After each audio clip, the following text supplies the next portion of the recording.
स्वागत है आप सभी का आपके अपने YouTube चैनल पोस्टल एवीसी पर। आज की वीडियो में झारखंड सर्कल का पीएएसए का 2023 का जो क्वेश्चन पेपर है उसके डिपार्टमेंट के और जीके के क्वेश्चंस को कवर करेंगे। इसके मैथ और रीजनिंग वाले पोर्शन के लिए आपको डिस्क्रिप्शन में लिंक मिल जाएगा। साथ में अगर आप हमारे साथ क्लासेस में जुड़ना चाहते हैं या बुक्स परचेज करना चाहते हैं जिसमें आपको जीडीएस टू एमटीएस बुक मिल जाएगी 2 सालों के क्वेश्चन पेपर्स के साथ विद मैथ सॉल्यूशन।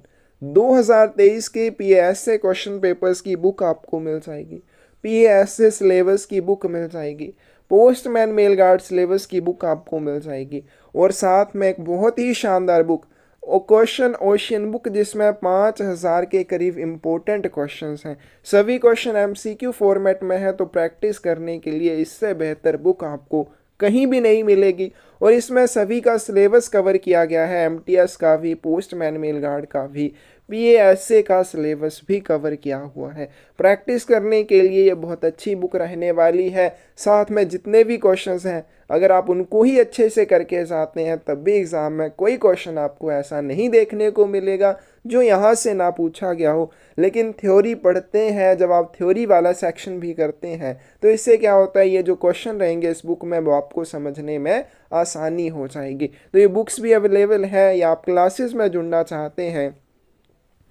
8627096166 के ऊपर आप मैसेज कर सकते हैं। तो चलिए वीडियो शुरू करते हैं। फर्स्ट क्वेश्चन है आज की वीडियो का, विच of the following country is not the member of Asian Pacific postal union. निम्नलिखित में से कौन सा देश एशियाई प्रशांत डाक संघ का सदस्य नहीं है। करेक्ट आंसर क्या आ जाएगा, बी आ जाएगा। अब ये क्वेश्चन पूछा गया है, इसका मतलब क्या हो जाएगा, एशियन पैसिफिक पोस्टल यूनियन में जितने भी देश आते हैं उन सभी के नाम आपको याद करने होंगे, क्योंकि बहुत सारे क्वेश्चन पेपर्स में इस तरह का क्वेश्चन देखा गया है कि इस तरह से पूछा जाता है कि कौन सा देश जो है एशियन पैसिफिक पोस्टल यूनियन का हिस्सा नहीं है या सदस्य नहीं है। फिर उसके बाद यूनिवर्सल पोस्टल यूनियन के बारे में भी पूछा जाता है। अब एशियन पैसिफिक पोस्टल यूनियन में टोटल नंबर ऑफ कंट्रीज कितनी है, 32। यानी कि इन 32 देशों के नाम आपने याद करने हैं। याद नहीं करने, बस इतने अच्छे से पढ़ लेने हैं कि जब एग्ज़ाम में इस तरह का क्वेश्चन आए तो आप जो अलग है या जो सदस्य देश नहीं है उसको पहचान सकें। एपीपीयू या एशियन पैसिफिक पोस्टल यूनियन की स्थापना कब हुई, 1961 में हुई। इसका हेडक्वार्टर कहाँ पर है, बैंकॉक थाईलैंड में है। भारत जो है इसमें कब शामिल हुआ, 1973 में शामिल हुआ। करेक्ट आंसर क्या आ जाएगा आपके पास, बी आ जाएगा। इजराइल जो है एशियन पैसिफिक पोस्टल यूनियन का हिस्सा नहीं है। Which of the following is not required in address of foreign destination? विदेशी गंतव्य के पते में निम्नलिखित में से क्या आवश्यक नहीं है। करेक्ट आंसर क्या आ जाएगा आपके पास, सी आ जाएगा। नेम ऑफ कॉन्टिनेंट, महाद्वीप का नाम लिखना आवश्यक नहीं है। अब आप चाहे इनलैंड पोस्टल आर्टिकल्स की बात करें चाहे फॉरेन पोस्टल आर्टिकल्स की बात करें, दोनों में जो एड्रेस लिखा जाता है उनमें किन किन पर्टिकुलर्स को, किन किन चीज़ों को शामिल किया जाता है। दूसरी बात, उनकी सीक्वेंस क्या रहती है, उनकी जो क्रम संख्या रहती है वो क्या रहेगी, वो आपको याद करनी पड़ेगी। जैसे हम फॉरेन आर्टिकल्स के बारे में बात करें, सबसे पहले एड्रेसी का नेम यानी कि प्राप्तकर्ता का नाम लिखा जाएगा। फिर उसके बाद उसके घर का नंबर या नाम अगर कोई है तो वो लिखा जाएगा। फ्लैट या अपार्टमेंट नंबर लिखा जाएगा। स्ट्रीट या रोड का नाम लिखा जाएगा, या फिर जो भी लोकेलिटी है उसका नाम लिखा जाएगा। फिर उसके बाद name of post office of delivery, जो भी वितरण डाकघर है उसका नाम लिखा जाएगा। डिलीवरी जोन नंबर या पोस्टल कोड नंबर लिखा जाएगा। सीक्वेंस जो है वो इसी तरह से रहेगी, इसी तरह से आपको याद करनी पड़ेगी। फिर उसके बाद आपको और क्या लिखना पड़ेगा, नेम ऑफ कंट्री लिखनी पड़ेगी। और साथ में देखिए जो टाउन रहेगा, यानी कि आप जो टाउन का नाम लिखेंगे और कंट्री का नाम लिखेंगे वो कैसे लिखा होना चाहिए, ब्लॉक कैपिटल्स में लिखना पड़ेगा, बड़े अक्षरों में आपको लिखना पड़ेगा। तो सेकंड क्वेश्चन का जो सही आंसर आ जाएगा वो क्या आ जाएगा, नेम ऑफ कॉन्टिनेंट या महाद्वीप का नाम लिखने की आवश्यकता आपको नहीं होती है। बाकी जितनी भी चीज़ों की आवश्यकता होती है वो सभी आपको पता होनी चाहिए। सीक्वेंस जो उनकी रहेगी वो भी आपको मालूम होनी चाहिए। आगे चलते हैं, the sum of length width and depth of foreign letter post should not exceed, विदेशी पत्र पोस्ट की लंबाई, चौड़ाई और गहराई का योग कितने से अधिक नहीं होना चाहिए। करेक्ट आंसर क्या आ जाएगा, सी आ जाएगा, 900 मिलीमीटर से ज़्यादा नहीं होना चाहिए। और जो लेटर की सबसे बड़ी डायमेंशन या सबसे बड़ा आयाम होता है वो 600 मिलीमीटर से ज़्यादा नहीं होना चाहिए। ये तो आ जाएगा जब आपका लेटर रेक्टेंगुलर फॉर्म में रहेगा। तो रेक्टेंगुलर फॉर्म में जब रहेगा तो उसमें क्या आ जाएगा आपके पास, उसकी लंबाई, उसकी चौड़ाई और उसकी गहराई, इन तीनों का जो योग रहता है, सम रहता है, 900 मिलीमीटर से ज़्यादा नहीं होना चाहिए। दूसरी बात, जो ग्रेटेस्ट डायमेंशन रहेगी, सबसे बड़ा आयाम रहेगा, 600 मिलीमीटर से ज़्यादा नहीं होना चाहिए। अब लेटर जो है उसको आप रोल फॉर्म में भी भेज सकते हैं। तो फॉरेन पोस्ट में जब लेटर को रोल फॉर्म में भेजा जाता है तो उसकी लंबाई प्लस उसके व्यास का 2 गुना किससे ज़्यादा नहीं होना चाहिए, 1040 मिलीमीटर से ज़्यादा नहीं होना चाहिए। और उसकी ग्रेटेस्ट डायमेंशन जो है वो 900 मिलीमीटर से ज़्यादा नहीं होनी चाहिए जब ये रोल फॉर्म में। दोनों आपने याद रखने हैं। रोल फॉर्म के अलावा किसी अन्य फॉर्म में या अन्य रूप में पत्र को भेजने पर क्या डायमेंशंस रहेंगी, रोल फॉर्म में जब उसको भेजा जाएगा तो उसकी डायमेंशंस क्या रहेंगी। सी ऑप्शन यहाँ पे करेक्ट आ जाएगी। Which of the following can be transmitted at printed paper rate? निम्नलिखित में से कौन सा मुद्रित कागज दर पर प्रसारित किया जा सकता है। करेक्ट आंसर आपके पास ये आ जाएगा, म्यूजिकल स्कोर्स इन मैन्यूस्क्रिप्ट। पांडुलिपियों में, संगीत में जो स्कोर्स होते हैं उनको आप प्रिंटेड पेपर रेट में भेज सकते हैं। प्रिंटेड पेपर किसके समरूप होते हैं, जो इनलैंड पोस्ट में आपकी बुक पैकेट सर्विस होती है उसके समरूप क्या रहते हैं, प्रिंटेड पेपर रहते हैं। फॉरेन पोस्ट में प्रिंटेड पेपर्स में कौन कौन सी चीज़ों को आप भेज सकते हैं, कौन कौन सी चीज़ों को आप नहीं भेज सकते हैं, डिटेल में आपको बुक में मिल जाएगा, डिटेल में आपको क्लासेस में मिल जाएगा। अच्छे से पढ़ के जाना। Which of the following is not prohibited to include in all type of foreign articles? निम्नलिखित में से किसे सभी प्रकार के विदेशी लेखों में शामिल करना निषिद्ध नहीं है। करेक्ट आंसर क्या आ जाएगा, ड्रग्स एंड मेडिसिन आ जाएगा। तो जितने भी आपके फॉरेन पोस्टल आर्टिकल्स होते हैं उनमें आप ओपियम, मॉर्फिन, कोकीन या इस तरह के कोई और नशीले पदार्थ नहीं भेज सकते हैं। फिर उसके बाद ये जो प्रोहिबिशन है कि आप इस तरह के कोई भी जो ओपियम रहते हैं, मॉर्फिन रहते हैं, कोकीन रहते हैं या अदर कोई भी नरकोटिक्स रहते हैं, ये क्या है, नशे वाली चीज़ें हैं।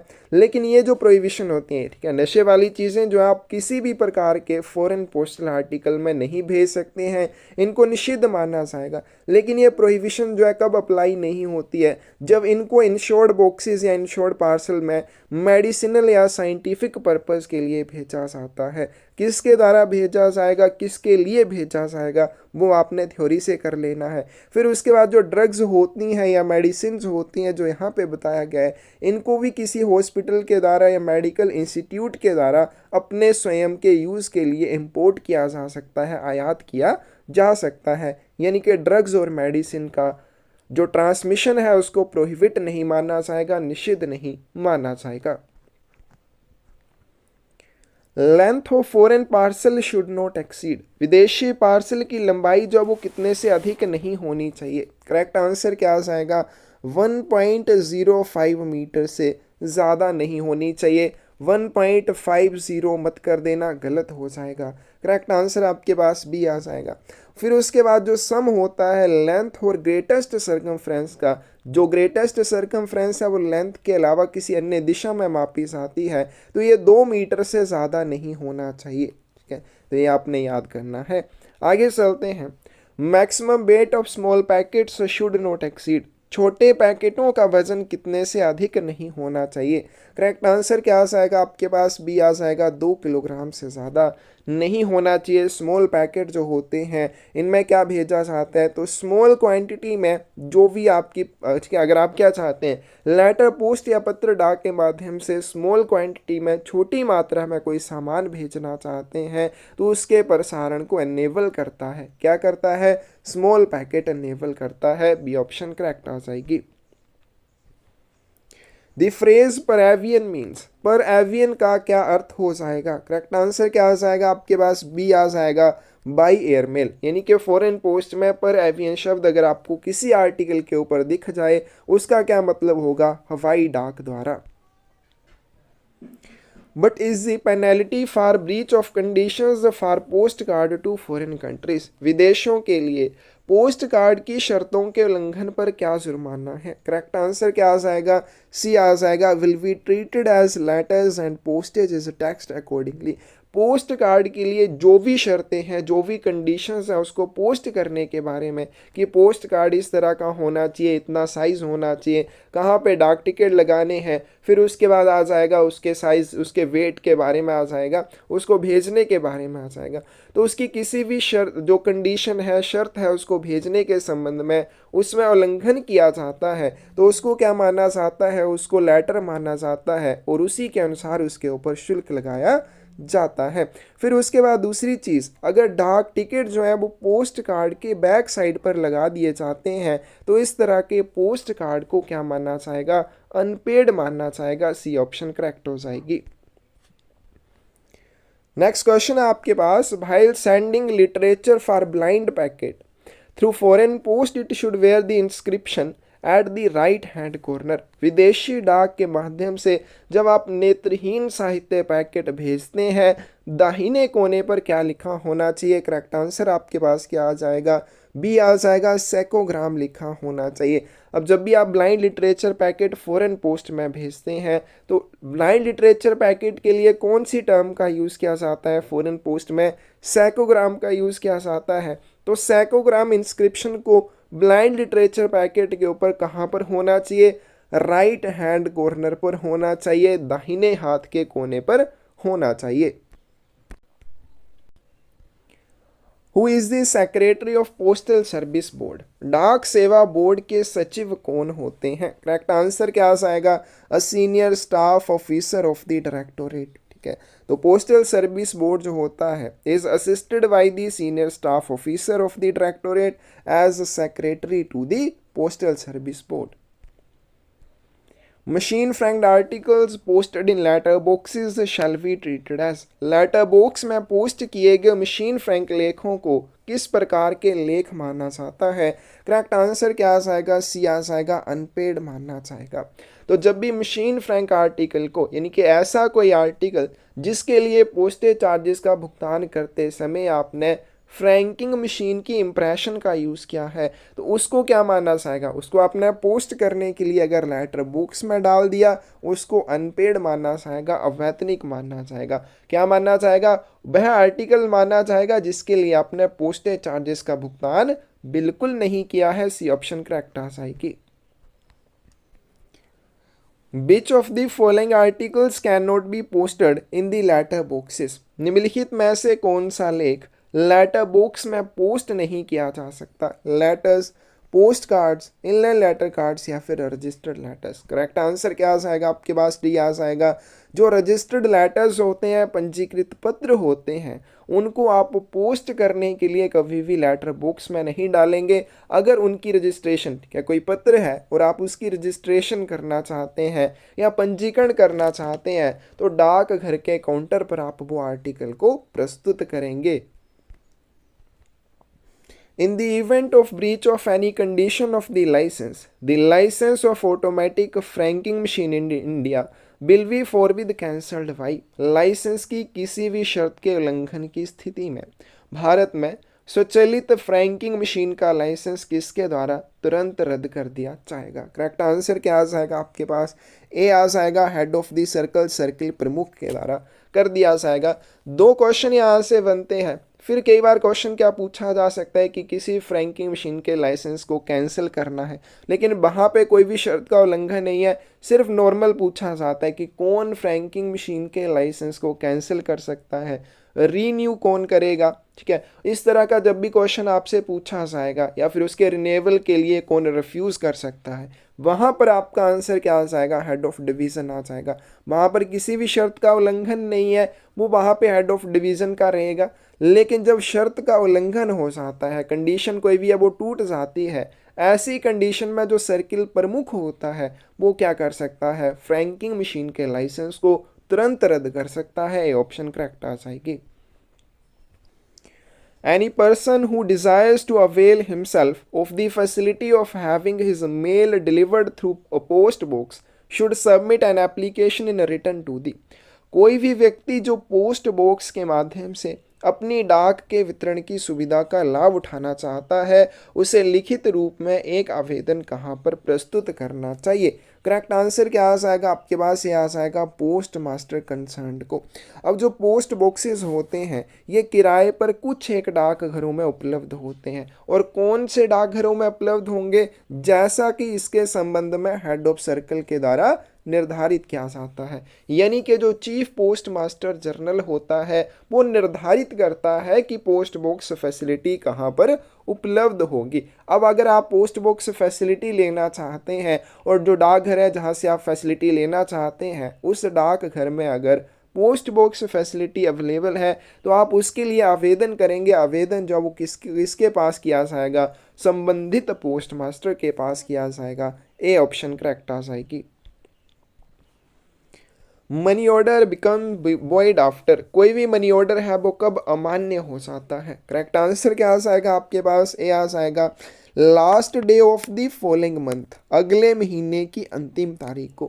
जब भी कोई मनी ऑर्डर जारी किया जाता है तो जिस महीने में इसको जारी किया जाएगा उसके अगले महीने की लास्ट डेट को जाकर ये वॉइड हो जाता है, अमान्य हो जाता है। अब मान लीजिए आप क्या करते हैं, अप्रैल मंथ में एक मनी ऑर्डर जारी करते हैं। अब चाहे आप कोई सी भी तारीख को करते हैं, 1 से लेके 30 तारीख तक जब भी आप करना चाहें करते हैं, फिर ये आपका मनी ऑर्डर वॉइड कब हो जाएगा, तो अप्रैल के बाद क्या आ जाएगा, मई मंथ आ जाएगा। मई मंथ की जो लास्ट डेट हो जाएगी, लास्ट तारीख होगी, उस तारीख को जाकर ये मनी ऑर्डर क्या हो जाएगा, अमान्य हो जाएगा।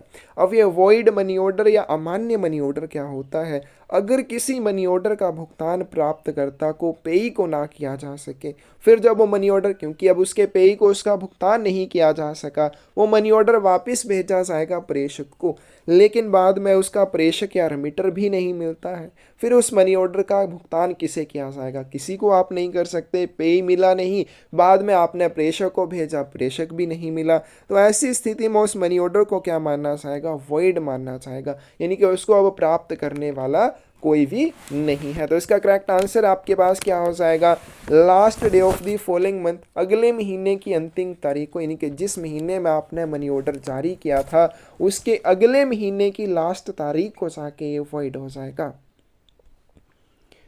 Which one of the following class of articles are exempted from postage charges? निम्नलिखित में से किस श्रेणी के लेखों को डाक शुल्क से छूट दी गई है। करेक्ट आंसर क्या आ जाएगा, blind literature packets up to 7 kg, 7 kilogram वजन तक वाले जो अंध साहित्य पैकेट होते हैं उनको पोस्टेज चार्जेस से छूट दी गई है। इसके अलावा और कौन कौन से चार्जेस आपसे ब्लाइंड लिटरेचर पैकेट के ऊपर नहीं लिए जाते हैं, तो उसमें क्या क्या आ जाएगा आपके पास, पोस्टेज चार्जेस आपसे नहीं लिए जाएंगे, रजिस्ट्रेशन चार्जेस आपसे नहीं लिए जाएंगे, फिर उसके बाद आपसे यहाँ पे बोला गया है कि जो फीस फॉर एक्नोलेजमेंट होती है, यानी कि एक्नोलेजमेंट के लिए चार्जेस आपसे नहीं लिए जाते हैं, फिर उसके बाद अटेस्टेड कॉपी ऑफ रिसिप्ट, रसीद की अगर आप सत्यापित प्रति चाहते हैं उसके लिए भी आपको चार्जेस नहीं देने पड़ते हैं। चार्जेस किसके लिए देने पड़ते हैं, अगर आप इसको हवाई मार्ग के माध्यम से प्रेषित करना चाहते हैं।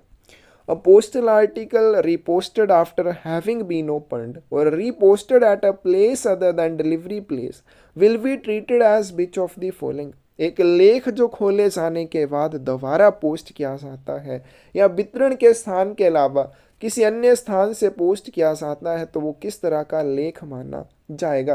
करेक्ट आंसर क्या आएगा आपके पास, an article posted for the first time and charge with the postage accordingly. तो मान लीजिए एक पोस्टल आर्टिकल है, उसको क्या होता है, उसका वितरण हो जाता है, वितरण होने के बाद आपने उसको खोल दिया, खोलने के बाद आप उसको दोबारा से पोस्ट करना चाहते हैं, या फिर जहां से उसका वितरण हुआ उसके अलावा किसी अन्य डाकघर से आप उसको पोस्ट करने चाहते हैं, इस तरह के आर्टिकल को क्या मानना चाहता है। ठीक है, तो ये क्वेश्चन कहाँ से आपका बनता है, फ्री रिडायरेक्शन के बारे में, मुफ्त पुनः निर्देशन के बारे में। लेकिन अब आपने आर्टिकल मिल गया, ठीक है, तो आप उसकी वैसे की वैसी रिपोस्टिंग कर देते हैं तब तो उसकी फ्री रिडायरेक्शन हो जाएगी। लेकिन अगर डिलीवरी हो गई फिर आपने उसको खोल भी दिया, फिर उसकी फ्री रिडायरेक्शन जो है वो नहीं होगी। या फिर आप उसको क्या करते हैं, जहां से उसका वितरण हुआ उस डाक घर के अलावा किसी अन्य डाकघर से जाकर उसको पोस्ट करते हैं तो उसके लिए आपको चार्जेस दोबारा से देने पड़ेंगे। इस तरह के आर्टिकल को पहली बार पोस्ट किए हुए लेख की तरह माना जाएगा और उसी के अनुसार उसके ऊपर चार्जेस लिए जाएंगे। The manufacture and use of fictitious postage stamps for any purpose whatsoever is prohibited and is an offence punishable under which section of Indian Penal Code? किसी भी उद्देश्य के लिए काल्पनिक डाक टिकटों का निर्माण करना या उनका उपयोग करना निषिद्ध है और यह भारतीय दंड संहिता की किस धारा के अंतर्गत आता है? करेक्ट आंसर क्या आ जाएगा आपके पास? ये आ जाएगा section 263A of Indian panel code 1860। पूरा याद रखेंगे तो इसमें सेक्शन तो बता दिया, कौन सी धारा है? 263 है। लेकिन किसकी ये धारा है? इंडियन पीनल कोड 1860 भारतीय दंड संहिता की धारा 263A के तहत दंडनीय अपराध है। बी ऑप्शन करेक्ट आ जाएगी। Cases in which registration is not compulsory, ऐसे मामले जिनमें पंजीकरण जो है वो अनिवार्य नहीं है। करेक्ट आंसर क्या आ जाएगा आपके पास? 20th का सी आ जाएगा। जब भी आप कोई पार्सल भेजते हैं और उस पार्सल का वजन 4 किलोग्राम से ज़्यादा होता है उसके लिए रजिस्ट्रेशन या पंजीकरण अनिवार्य हो जाता है। बार बार हम ये कर चुके हैं। कोई भी अनरजिस्टर्ड पार्सल रहेगा, मैक्सिमम वेट उसका कितना हो सकता है? 4 kg। उससे ज़्यादा का पार्सल रहेगा फिर आपको पंजीकरण करवाना पड़ेगा।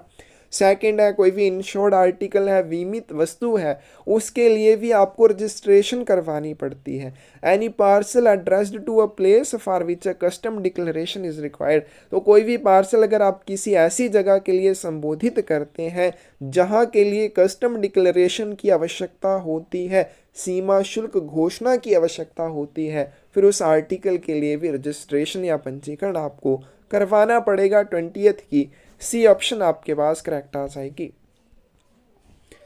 But is the maximum amount of insurance on domestic speed post consignment, घरेलू स्पीड पोस्ट खेप का बीमा की अधिकतम जो इस राशि है वो कितनी है? कोई भी स्पीड पोस्ट आर्टिकल है उसके लिए आप मैक्सिमम कितने रुपए की इंश्योरेंस करवा सकते हैं? करेक्ट आंसर आपके पास बी आ जाएगा, 1 लाख रुपए के लिए करवा सकते हैं। बी ऑप्शन करेक्ट हो जाएगी। But is the maximum weight limit for domestic speed post, domestic speed post या घरेलू स्पीड पोस्ट के लिए जो वेट लिमिट है वो कितनी है? 35 kg है। एक्सप्रेस मेल सर्विस की बात करें या इंटरनेशनल स्पीड पोस्ट की बात करें तो उसकी वेट लिमिट भी कितनी है? 35 किलोग्राम है। और PLI और RPLI policy is treated as lapsed when, कोई भी PLI या RPLI पॉलिसी है उसको कब व्यपगत मानना जाएगा? लैप्स मानना जाएगा, मतलब कि उसको बंद हुआ मानना जाएगा। Policy has not completed 3 years and 6 months, premium has not been paid. अब पॉलिसी जो है वो अभी 3 वर्ष पूरी नहीं हुई है, यानी कि 3 वर्ष तक अभी वो नहीं चली है और 6 महीने का प्रीमियम अगर नहीं किया जाता है तो उस पॉलिसी को लैप्स माना जाएगा। Policy has completed 3 years, policy जो उसने 3 वर्ष पूरे कर लिए हैं and 12 months premium has not been, और फिर आप क्या करते हैं? 12 महीनों का प्रीमियम उसमें नहीं देते हैं। मतलब क्या हो गया? 3 वर्ष लगातार आपने उसमें प्रीमियम जमा किया लेकिन फिर उसके बाद आप लगातार 12 महीने उसमें कोई प्रीमियम नहीं देते हैं तो उसको लैप्स माना जाएगा। करेक्ट आंसर क्या आ जाएगा? सी। अगर पॉलिसी में 3 साल से कम तक प्रीमियम जमा हुआ है, यानी कि पूरे अभी 3 साल तक प्रीमियम जमा नहीं हुआ है और 6 महीने तक उसमें आप प्रीमियम का भुगतान नहीं करते हैं, उसको लैप्स हुआ माना जाएगा। फिर अगर कोई पॉलिसी है 3 साल उसके कंप्लीट हो चुके हैं फिर आप 12 महीने का अगर प्रीमियम नहीं देते हैं तो उसको लैप्स माना जाएगा। 23 की सी ऑप्शन करेक्ट आ जाएगी। Number of minimum quantity of articles to be posted at a time under bill mail services, bill mail सेवा के अंतर्गत एक समय में पोस्ट किए जा सकने वाले लेखों की न्यूनतम मात्रा कितनी है? करेक्ट आंसर क्या आ जाएगा आपके पास? सी आ जाएगा। एक होती है बिल मेल सर्विस, दूसरी होती है नेशनल बिल मेल सर्विस, एक होती है direct post. National bill mail service में जो आर्टिकल्स को पोस्ट करने की लिमिट है वो कितनी है? 10,000 एक बार में। और डायरेक्ट पोस्ट की बात करें तो 1000 आर्टिकल्स एक बार में आपको पोस्ट करने होते हैं। अब बिल मेल सर्विस जो ये क्या होती है, तो इसमें जो कम्युनिकेशन या संचार रहता है उसकी प्रकृति कैसी होती है, फाइनेंशियल स्टेटमेंट्स की, बिल्स की, मंथली अकाउंट बिल्स की, इस तरह की प्रकृति वाला जो कम्युनिकेशन होता है वो बिल मेल सर्विस के अंडर आता है। तो 24 की करेक्ट ऑप्शन आपके पास क्या आ जाएगी, सी आ जाएगी। If a walk in customer books speed post articles of rupees 5000 amount in a single day but is the applicable rate of discount, यदि कोई वॉक इन ग्राहक एक ही दिन में 5000 रुपये के स्पीड पोस्ट लेख बुक करता है तो उसको कितनी छूट दी जाएगी। करेक्ट आंसर आपके पास क्या आ जाएगा, ए आ जाएगा, उसको 5% की छूट दी जाएगी। तो कोई भी वॉक इन कस्टमर रहता है, वॉक इन कस्टमर क्या हो जाएगा, कभी कभार आने वाला। कुछ होते हैं रेगुलर कस्टमर्स, कुछ होते हैं वॉक इन कस्टमर, यानी कि वो कभी कभार आता है। अब क्या करता है, अगर वो एक ही दिन में 2000 रुपये से लेके 1,00,000 रुपये तक की बुकिंग करता है स्पीड पोस्ट की एक दिन में, सिंगल डे में, उसको 5% का डिस्काउंट मिलेगा। अगर एक ही दिन में 1,00,000 रुपये से ज़्यादा की स्पीड पोस्ट बुकिंग करता है उसको 10% का डिस्काउंट दिया जाएगा। और जो आपके मंथली वाले रहते हैं, कैसे कस्टमर जिनको मंथली डिस्काउंट मिलता है, वो भी आपने याद करना है, वो भी काफ़ी बार पूछा जाता है। तो 25 की करेक्ट ऑप्शन आपके पास ये आ जाएगी। But are the registration charges on blind literature up to 7 kg weight, 7 kilogram वजन तक के ब्लाइंड लिटरेचर पैकेट पर पंजीकरण शुल्क कितना लगेगा। तो कोई भी आपका ब्लाइंड लिटरेचर पैकेट है, मैंने जैसे पहले भी आपको क्वेश्चन में बताया, ना तो उसके लिए पोस्टेज फीस लगती है, ना उसके लिए रजिस्ट्रेशन फीस लगती है, ना उसकी एक्नॉलेजमेंट के लिए फ़ीस आपसे ली जाएगी, ना ही उसकी अटेस्टेड कॉपी जो रहेगी रसीद की उसके लिए फ़ीस लगेगी। ठीक है, तो fees for attested copy of receipt नहीं पता, थ्योरी में पढ़ लेना ये क्या चीज़ होती है। तो इन सारी चीज़ों के लिए ब्लाइंड लिटरेचर पैकेट के लिए आपसे कोई चार्जेस नहीं लिए जाते 7 किलोग्राम तक। करेक्ट आंसर आपके पास क्या आ जाएगा, ए आ जाएगा, कोई चार्जेस नहीं लगेंगे। आगे चलते हैं, minimum deposit required to open philatelic deposit account PDA is.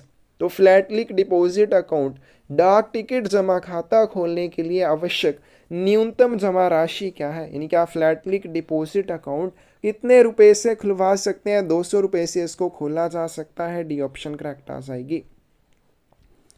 In context to Sukanya Samriddhi account which of the following is incorrect, Sukanya Samriddhi खाते के संदर्भ में निम्नलिखित में से कौन सा गलत है। करेक्ट आंसर इसका डी आ जाएगा। फर्स्ट ऑप्शन देखते हैं, account can be opened by the guardian in the name of girl child below the age of 10 years. तो ये जो सुकन्या समृद्धि का खाता है अभिभावक के द्वारा उस लड़की के नाम पर खोला जा सकता है जिसकी आयु 10 वर्ष से कम होगी। Only one account can be opened in India either in post office or in any bank in the name of a girl child. अब ये जो खाता खोलेगा पूरे भारत में केवल एक ही अकाउंट आप अपनी लड़की के नाम जिसकी आयु 10 वर्ष से कम है उसके लिए खुलवा सकते हैं। फिर चाहे आप पोस्ट ऑफिस में खुलवा लें, चाहे आप बैंक में खुलवा लें। पोस्ट ऑफिस में खुलवा लिया बैंक में नहीं खुलेगा, बैंक में खुलवा लिया पोस्ट ऑफिस में नहीं खुलेगा, यानी कि सिर्फ एक ही अकाउंट खुलेगा, चाहे आप पोस्ट ऑफिस में करवाएं चाहे आप बैंक में ओपन करवाएं। Deposits qualify for deduction under section 80C of income tax act, जमा राशि जो आयकर अधिनियम की धारा 80C के तहत कटौती के लिए योग्य होगी, ये भी करेक्ट है। Maximum deposit can be made up to ₹2.50 lakh in financial year, एक वित्तीय वर्ष में 2.5 लाख रुपए उसमें आप जमा कर सकते हैं, इनकरेक्ट है। एक वित्तीय वर्ष में आपको मिनिमम 250 रुपये और मैक्सिमम उसमें आप 1.5 लाख रुपए जमा कर सकते हैं। डी ऑप्शन जो है इस क्वेश्चन का करेक्ट आंसर हो जाएगा। Printing of advertisement in passbooks is an example of, passbook में विज्ञापन छापना किसका उदाहरण है। करेक्ट आंसर क्या आ जाएगा आपके पास, मीडिया पोस्ट का उदाहरण है। तो मीडिया पोस्ट जो है ये क्या करती है, जितने भी इंडियन कॉरपोरेट या गवर्नमेंट ऑर्गेनाइजेशंस होती हैं उनको उनके संभावित जो ग्राहक होते हैं उन तक पहुंचाने में मदद करने के लिए एक विज्ञापन धारणा प्रदान करती है। अब इसमें क्या होता है, पोस्ट ऑफिस के माध्यम से विज्ञापन दिए जाते हैं, लेकिन पोस्ट ऑफिस उसमें एक्स्ट्रा खर्चा नहीं करता है, अलग से कोई चीज़ बना के नहीं एडवर्टाइज करता है, एडवर्टाइजमेंट जो दी जाती है वो किसके ऊपर दी जाती है, पोस्टल स्टेशनरी के ऊपर दी जाती है। पोस्टल परमिसेस, इसमें क्या आ जाएंगे, डाक भवन आ जाएंगे, आपके लेटर बॉक्सेस आ जाएंगे, आपके पोस्ट बॉक्सेस हो सकते हैं या फिर आपके पोस्ट बैग हो सकते हैं। फिर उसके बाद पोस्टल स्टेशनरी का यूज़ किया जाता है, पोस्टल स्टेशनरी में मनी ऑर्डर आ जाएंगे, पासबुक्स आ जाएंगी। इस तरह की पोस्ट ऑफिस की जो स्टेशनरी होती है उसके ऊपर विज्ञापन दिया जाता है। तो इसका करेक्ट आंसर क्या आ जाएगा, मीडिया पोस्ट आ जाएगा। Post office saving account is treated as a silent account if no deposit or withdrawal is taken place in। यदि डाकघर बचत खाते में कितने समय से कोई जमा या निकासी नहीं हुई है तो उसे क्या माना जाएगा, साइलेंट अकाउंट माना जाएगा। करेक्ट आंसर क्या आ जाएगा, सी आ जाएगा, लास्ट 3 फाइनेंशियल ईयर्स। अगर आपने पिछले 3 वित्तीय वर्षों से अपने पोस्ट ऑफिस सेविंग अकाउंट में ना तो कोई जमा किया ना ही उसमें से कोई निकासी की तो उसको क्या माना जाएगा, उसको माना जाएगा साइलेंट अकाउंट। आगे चलते हैं, beat instruction register is kept in which department. Beat निर्देश रजिस्टर किस विभाग में रखा जाता है।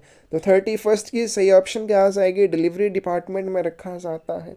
तो जो जनता के सदस्य होते हैं वो क्या करते हैं, अपने जो भी बदले हुए पते रहते हैं उसके रिगार्डिंग, यानी कि उनके पोस्टल आर्टिकल्स का जो निपटान है वो कैसे किया जाना है या रिडायरेक्शन कैसे की जानी है, तो जनता के सदस्य क्या दे के जाते हैं, लेटर्स ऑफ इंस्ट्रक्शन दे जाते हैं, निर्देशों वाले पत्र दे जाते हैं। अब बड़े कार्यालयों में क्या होता है, जहाँ पे बहुत ज़्यादा इंस्ट्रक्शंस इस तरह की होती हैं जो लोग देकर जाते हैं अपने आर्टिकल्स के निपटान के संबंध में या उनकी रिडायरेक्शन के संबंध में, वहाँ पर क्या किया जाता है, डिलीवरी डिपार्टमेंट या वितरण विभाग में इंस्ट्रक्शन रजिस्टर का रख रखाव किया जाता है। A nominal role of the clerical staff is maintained in which form? लिपिकीय कर्मचारियों का जो नाम मात्र रोल होता है किस प्रपत्र पर रखा जाता है। करेक्ट आंसर क्या आ जाएगा आपके पास, बी आ जाएगा, MS-12 के ऊपर रखा जाएगा। तो नॉमिनल रोल जो होता है इसको किसके द्वारा लिखा जाता है, पोस्ट मास्टर के द्वारा लिखा जाता है।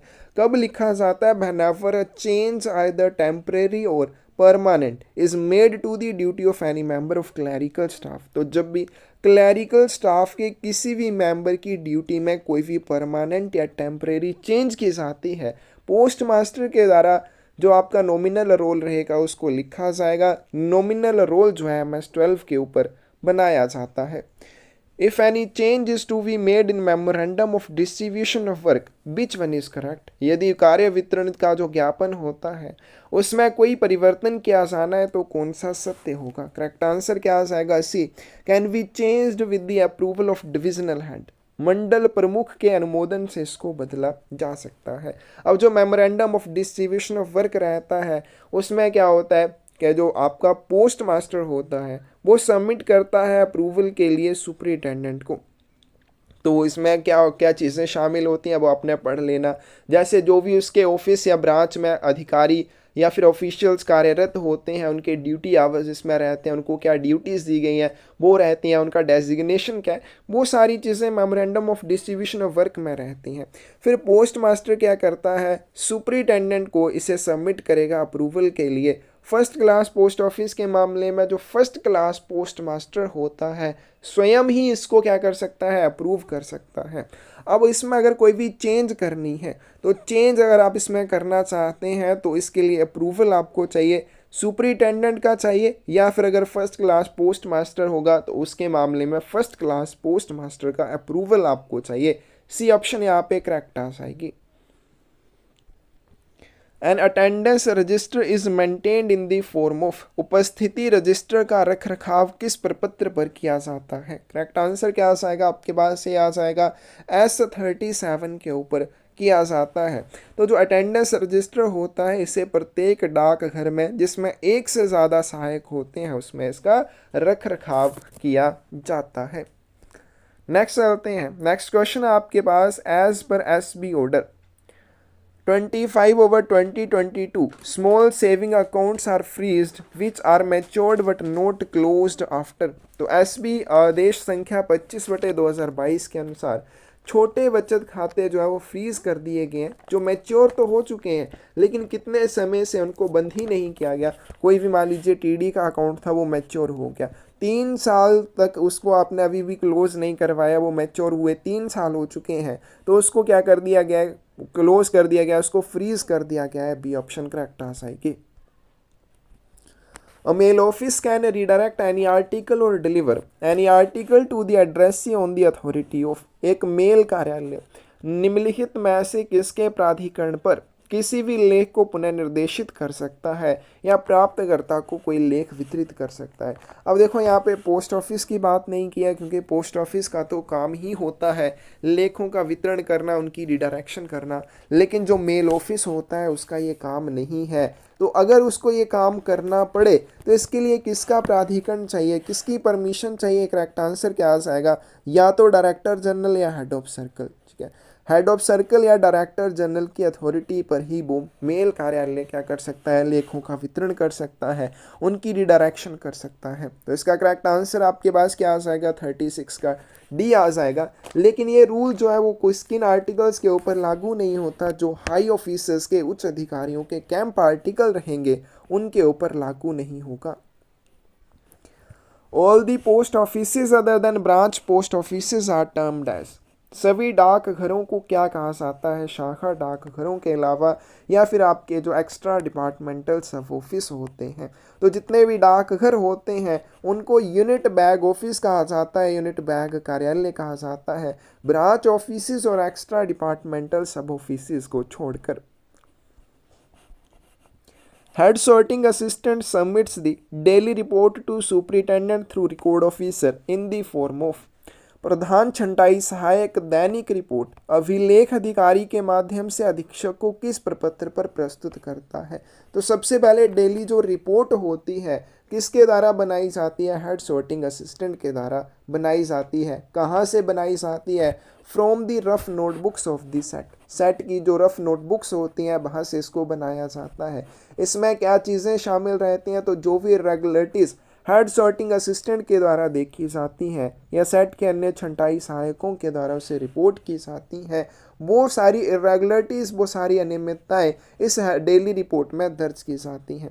फिर उसके बाद इस डेली रिपोर्ट को क्या किया जाता है? सुपरिटेंडेंट को प्रस्तुत किया जाता है, लेकिन डायरेक्टली नहीं किया जाता। जो हेड सॉर्टिंग असिस्टेंट है वो रिकॉर्ड ऑफिसर को इस डेली रिपोर्ट को भेजेगा, रिकॉर्ड ऑफिसर आगे इसको सुपरिटेंडेंट को प्रस्तुत करेगा। MS 83 के ऊपर इसे बनाया जाता है। Mail office is authorised for. Mail कार्यालय क्या करने के लिए अधिकृत है? करेक्ट आंसर क्या आ जाएगा आपके पास? डी आ जाएगा। Sale of postage stamps and stationery. डाक टिकटों एवं स्टेशनरी की बिक्री करने के लिए इसको अधिकृत किया जाता है। तो जितने भी मेल ऑफिस होते हैं उनको क्या किया जाता है? डाक टिकटों और स्टेशनरी का एक स्टॉक प्रोवाइड किया जाता है, इंक्लूडिंग इसमें आपके एम्बोस्ड एनवल्प भी रहेंगे, इनलैंड लेटर कार्ड भी रहेंगे, पोस्ट कार्ड भी रहेंगे, ताकि लोगों को ये बेच सकें। डी ऑप्शन करेक्ट आ जाएगी। Mail abstract in mail offices is maintained in the form of. Mail कार्यालयों में मेल सार का रखरखाव किस प्रपत्र पर किया जाता है? करेक्ट आंसर क्या आ जाएगा? ए आ जाएगा। तो मेल एब्स्ट्रैक्ट जो है दो भागों में बंटा होता है, मेल्स एंड टैग्स। अब अगर इसको मेल ऑफिस के लिए बनाया जाए तो मेल ऑफिस के लिए M43 के ऊपर बनेगा। ट्रांजिट सेक्शन के लिए इसे बनाया जाए तो M42 के ऊपर इसे बनाया जाएगा। आगे चलते हैं। Postal life insurance services are being provided through which module. डाक जीवन बीमा सेवाएं किस मॉड्यूल के माध्यम से प्रदान की जाती हैं? करेक्ट आंसर क्या आ जाएगा आपके पास? मैकेमिश आ जाएगा। तो जो सेविंग बैंक सॉफ्टवेयर होता है, फनेकल होता है, उसको TCS टाटा कंसल्टेंसी सर्विसेज के द्वारा डेवलप किया गया है। मैकेमिश जो होता है ये PLA और RPLA के लिए होता है। इन्फोसिस के द्वारा इसे बनाया गया है, डेवलप किया गया है, और ये क्या होता है? SAP के माध्यम से CSI से इंटरकनेक्ट होता है। Sole ID of post office is related to which module. डाक घर की सोल ID क्या हो जाएगी? सर्विस आउटलेट ID किस मॉड्यूल से संबंधित है? करेक्ट आंसर क्या आ जाएगा आपके पास? बी आ जाएगा। फनेकल में क्या होता है? जितने भी डिपार्टमेंटल पोस्ट ऑफिसेज होते हैं उनको सर्विस आउटलेट कहा जाता है, और 8 डिजिट की एक सर्विस आउटलेट आईडी या सोल आईडी जिसे कहा जाता है वो दी जाती है। आगे चलते हैं। Recently launched service by department e passbook is related to, विभाग द्वारा हाल ही में शुरू की गई सेवा ई पासबुक जो वो किससे संबंधित है? 43 की सही ऑप्शन आपके पास सी आ जाएगी। पोस्ट ऑफिस सेविंग बैंक से जुड़ी हुई है। तो ये क्या करती है? जितने भी सेविंग अकाउंट होल्डर्स हैं उनको उनकी जो पासबुक होती है वो डिजिटली एक्सेस करने में हेल्प करती है। PMA is used in post office for which work? Postman mobile application का उपयोग किन कार्यों में किया जाता है? तो लेखों की डिलीवरी के लिए इसका यूज़ किया जाता है। इनके जो रजिस्टर्ड आर्टिकल्स होते हैं, इनके जितने भी अकाउंटेबल आर्टिकल्स होते हैं पोस्टमैन मोबाइल एप्लीकेशन के माध्यम से वितरित किए जाते हैं। But is the period for which IT modernisation project 2.0 has been approved? IT आधुनिकीकरण परियोजना 2.0 को किस अवधि के लिए मंजूरी दी गई है? करेक्ट आंसर क्या आ जाएगा आपके पास? डी आ जाएगा, 8 वर्षों के लिए।